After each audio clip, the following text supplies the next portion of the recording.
Late today, Attorney General Jeff Sessions recused himself from the FBI's investigation of Russian meddling in the U.S. presidential election.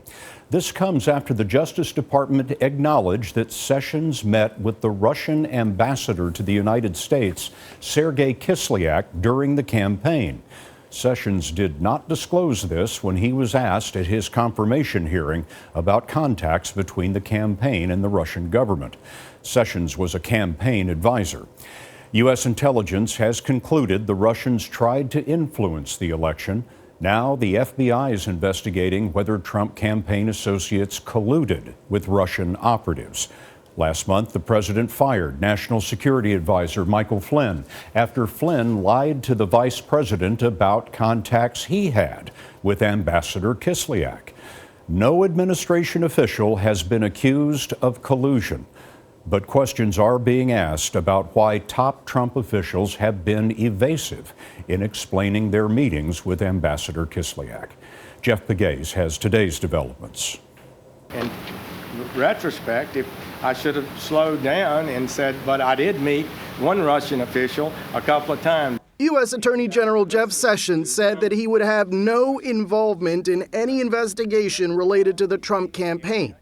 The announcement came less than a day after Sessions acknowledged having 2 meetings with Russian Ambassador Sergei Kislyak last year, something he did not reveal while under oath at his confirmation hearing when he was questioned by Minnesota Democrat Al Franken. And if there is any evidence that anyone affiliated with the Trump campaign communicated with the Russian government in the course of this campaign, what will you do?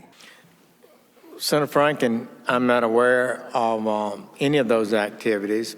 I have been called a surrogate at a time or two in that campaign, and I did not have communications with the Russians. Make America great again.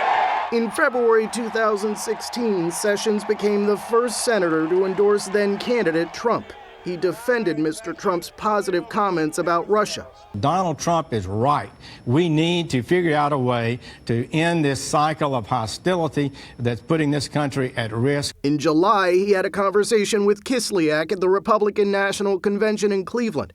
Then in September, the two met in the Alabama senator's Capitol Hill office. Sessions says the Russian ambassador initiated the meeting. Less than a month later, U.S. intelligence agencies would publicly blame the Russian government for a wave of cyber attacks targeting the U.S. election, ultimately concluding the attacks were designed to help President Trump.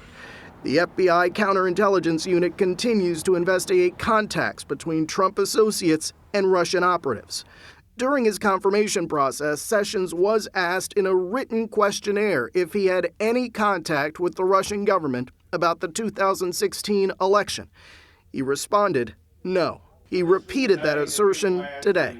I never had meetings with Russian operatives or Russian intermediaries about the Trump campaign. And the idea that I was part of a, quote, continuing exchange of information during the campaign between Trump surrogates and intermediaries for the Russian government is totally false.